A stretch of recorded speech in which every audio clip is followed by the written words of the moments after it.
Houston. It wasn't a championship celebration, but it was close, as each player made his way into the Golden State Warriors locker room after the Game 6 118-113 elimination win over the Houston Rockets in the Western Conference semifinals Friday. There were waves of yells, applause and backslapping.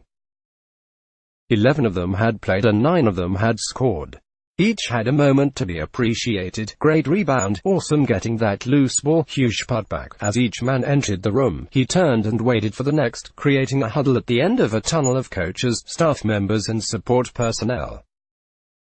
The so-called Core Four came last, like a wedding party entering a rocking reception. First Andre Iguodala and then Draymond Green, grabbing each other and hugging tightly. Then Klay Thompson, who barked with joy in rare form from the stoic star. Finally, Stephen Curry, his left hand throbbing from the re-aggravation of a left finger injury, a 4-year-old pair of shoes on his feet, and a wide smile spread across his face after one of the most bizarre and wonderful nights of his career. "This was one of the best wins we've had in my 9 years as owner," said Warriors owner Joe Lacob, who has raised 3 championship trophies. To understand this feeling requires some nuance. The Warriors were basking in this victory because they'd beaten their rival on the rival's home floor, sending the Rockets into a miserable off-season for a second year in a row and 4th time in 5 years. And because the Warriors had done it without Kevin Durant, who was back in the Bay Area receiving treatment on a calf injury that was supposed to have been a game-changing moment in this series. It turned out to be, just not in the way it first seemed. It was Winston Churchill who advised never to let a good crisis go to waste.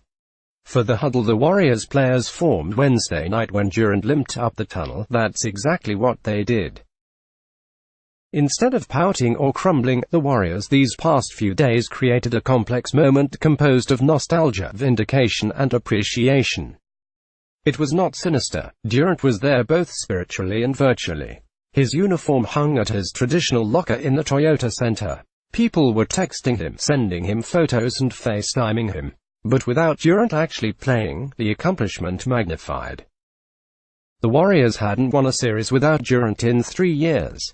They haven't won a title without him since 2015, the version of shoes that Curry took out of storage in a move that was part motivation and part symbolism. "I wanted to lean into it," Curry said of the shoe choice, a nod to the widespread expectation for him to return to a pre-Durant version of himself. Those within the locker room will tell you this has been the hardest season of Golden State's 5-year run at the top.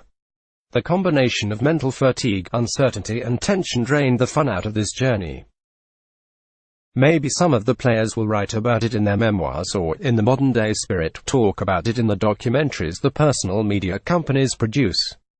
Naturally, the Warriors have allowed themselves to think of a world without Durant next season after he hits free agency. After the pleasantries and talk of families are exhausted, Durant's future has been a leading item of gossip in every corner of the NBA for months now. And it will be into the future. The Warriors know he's a vital piece of the championship makeup and they badly want him to stay. But, of course, they believe, especially those core four, that they can still hunt without him. They all have egos. They've all learned to suppress them for the good of the whole. But the 2015 title ring remains the most special. You never forget your first. For this win to come the way it did. Iguodala crushed Houston's defensive strategy by nailing 5 3-pointers. Green approached another triple-double. Thompson exploded for a huge 21-point first half. Curry had one of the finest 10-minute stretches in his career with 23 fourth-quarter points to close it out. It all rekindled the old strength in numbers aflame. Combined with the Game 5 win when the Warriors overcame Durant's injury thanks to late-game Curry heroics, well, let's just say Coach Steve Kerr's post-game moniker of "F***ing Giants" was heard throughout the locker room. 2019 NBA playoffs. Find everything you need to know about the playoffs here. Schedules, matchups and more. Experts' picks for second round. Forecast. Can the Sixers win big with Ben Simmons? Collins raises Portland's hopes for Game 7 as was Chris Paul's name, surrounded by curse words. The Warriors dearly love this win and they always love beating Paul. "I'm damn proud of our team, for sure," Curry said. It's huge they're coming together despite being depleted. It's easy to forget Golden State is also down center DeMarcus Cousins, who was expected to be a factor in this series when he joined the team, only amplified the wound it inflicted on the Rockets.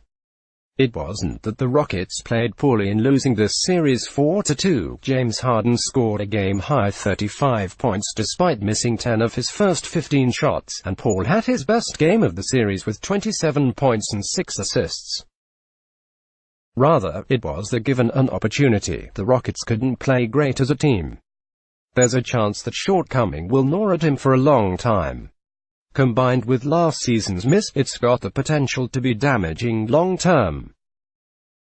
When presented the same opportunity, the Warriors did play great, especially in that charmed final quarter in which Curry drilled 3 three-pointers and the defense held Houston scoreless for a stretch of nearly 4 minutes. This one is going to leave a mark, Rockets coach Mike D'Antoni said. Fittingly, that's exactly what the Warriors were trying to do.